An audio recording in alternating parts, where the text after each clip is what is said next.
Hey guys, welcome to LZH project. My name is Salman Francis and this is seventh part of our Linux basic networking series and part 2 of our TCP dump. And if you remember from our previous discussion of our TCP dump part 1, we left where we were limiting the count of the packets to with -c option. Just a recap. TCP dump -d will list the interfaces you have. TCP dump -v is for verbose. TCP dump -c -10 will limit the count of the packets to 10. And again, today what we are going to do is we are going to explore TCP dump further ahead. So let's go with our today's capture. So today we are going to see that how we can capture protocols with TCP dump. Okay, so I have my box SUSE box here, and here is my Slackware box. And so what I'm going to do, I have IP address of 192.168.1.191, and my Slackware box has IP address of 192.168 200. There you can see that. Okay, so now what I'm going to do, I am going to run TCP dump. Let me clear the screen first. Okay, dash verbose, and I want to capture DNS. Okay, and let's limit the count to 10. Okay, in our Slackware box, okay, all 10 packets have been captured. Okay, so how we can change the destination? We can use destination of 192.168.1.200 and port 53. Okay, so we are just trying to mix up the filters. Here the option -c says capture 10 packets and very verbose. Let's change it to verbose. Destination is going to be 192.168.1.200 and the port is going to be 53. Okay, so now I'm going to ping google.com. okay, and over here you can see that PTR, this is all DNS related packets. These are all DNS related packets, and over here it says IP, and here is the domain. Okay, and here is the area code, and so this is how you capture. And here's the CNAME, all DNS related packets. Okay, how we can now capture port 80, which is web hypertext transfer protocol. So with TCP dump, and again verbose, count to 10, destination is 192.168.1.200 and port is 80. And you can see that it's not capturing any other thing, because we have filter. We want our results in the, we want to filter the results. Okay, so let's go to our web browser and pings.com.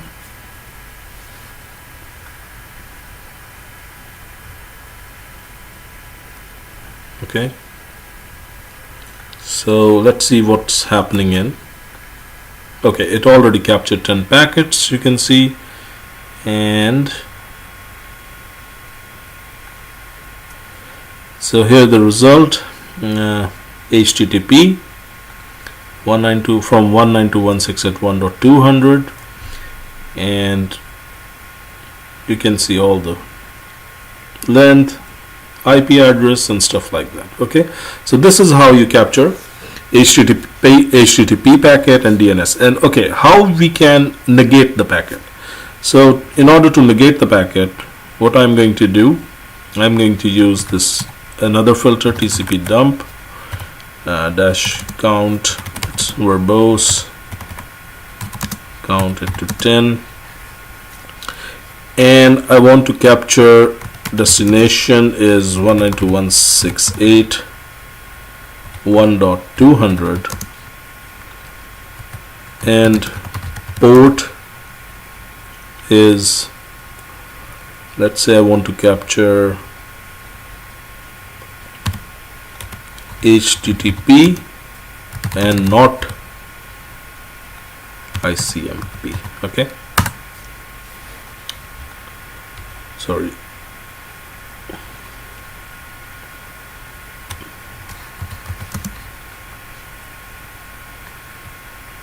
let's call it protocol is ICMP and not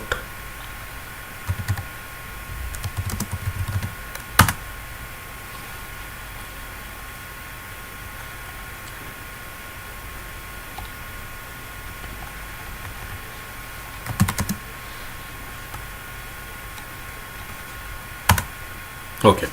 So it's going to capture ICMP and not port HTTP. Okay, so let's check that. Let me, okay, perfect, it's not capturing HTTP.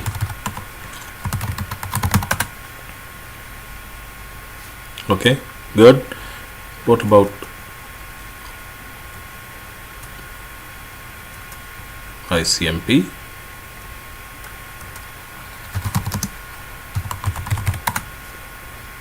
Perfect. So that's how you can negate the packet also. Okay, and the same way you can just capture and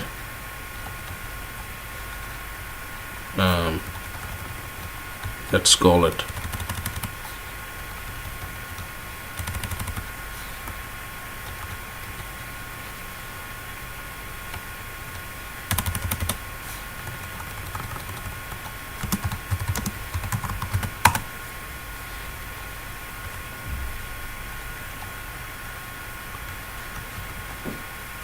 destination and port HTTP and not ICMP. Okay, this time it's not going to capture any ICMP. You can see it's continuing the ICMP. We can ping it again. It's not capturing this time, but what it's going to do, it's going to capture anything in the HTTP. This is HTTPS and it captured it anyway. So that's how we can mix the filters. Okay, one important thing, and then we will just close our discussion for today. Again, with TCP dump we can capture only UDP packets, let's say, and TCP packets. So if I want to capture only TCP packets, what I'm going to use is I'm going to use TCP dump dash, that's it, TCP. Okay, but let me show you how it is very useful actually, and today we will also see that trace route can also use UDP and TCP, and we will prove it with TCP dump. Okay, TCP dump dash v, destination is 192.168.1.200 and capture only UDP. Okay, okay, terminal, clear the screen, trace route. Okay, so you can see that in our window here it captured all UDP. Okay, perfect. And this is all UDP. So by default, basically in Linux, trace route uses UDP. Okay, what if and we can prove it with this way, to capture only TCP. Okay, so if this time I run this trace route, let's see what will happen. Perfect, it's not capturing anything, so this proves our point.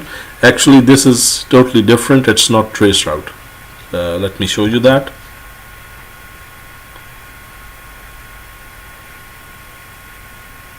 You can see it's capturing Mozilla's. This is not a trace route. Okay, so well, we can prove it again. Let me close this web browser.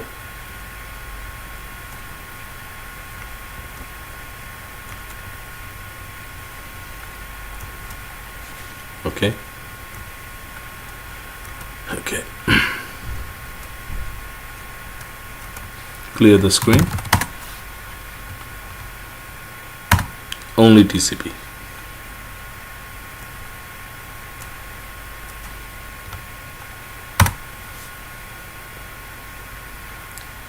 Waiting. So we can see that it has not captured anything. Perfect. This means that by default trace route uses UDP. Okay, how can we run trace route and capture TCP, like use TCP with trace route? We will use the -t switch. So this time our TCP dump will also prove that trace route is using TCP. Press enter.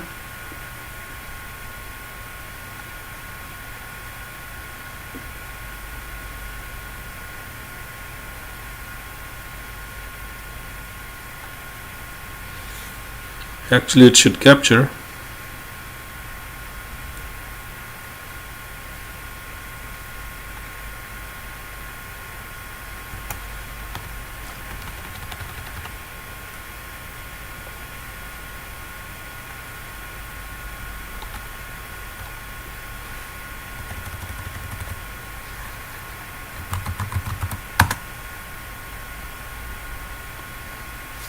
TCP dump is not capturing at the moment. Let me just pause the video and check. Okay, so I'm back. Actually, the reason was we were not using trace route with. We were using trace route for IPs. So let me show you this. Actually, it should work. TCP dump -vc. Let's say count to 10. And I want to capture destination is 192.168.1.200 and TCP. Okay, so we will use here trace route. First, let me prove trace route without any options to google.com. You can see it's not capturing anything. Okay, and what if trace route -t here? So we can see that over here it's using the TCP SYN flags. So that's how you can use TCP dump to capture TCP and UDP packets. The same way you can use ICMP packets with trace route, and that discussion I will continue when I will cover trace route in depth. Okay guys, lastly I would like to mention here that how you can capture the passwords. I have checked one website and I found this option. You can actually capture POP3 HTTP ports. You just need to add it here, for example, and port HTTP and port 25 and port 110, like 110 is for POP, 25 is for SMTP, and this grep it as passwd, pwd. These are the fields actually, okay, and you close them with the inverted with the comma. Okay, and what is this? -A is for ASCII. Okay, and if you look at this, there is an option of L. So -L basically it's a standard outline buffered. It's useful if you want to see the data while capturing it. So thank you very much for watching, and please subscribe to my YouTube channel, and hope to see you in our next video. Hopefully it's going to be traceroute. Thank you.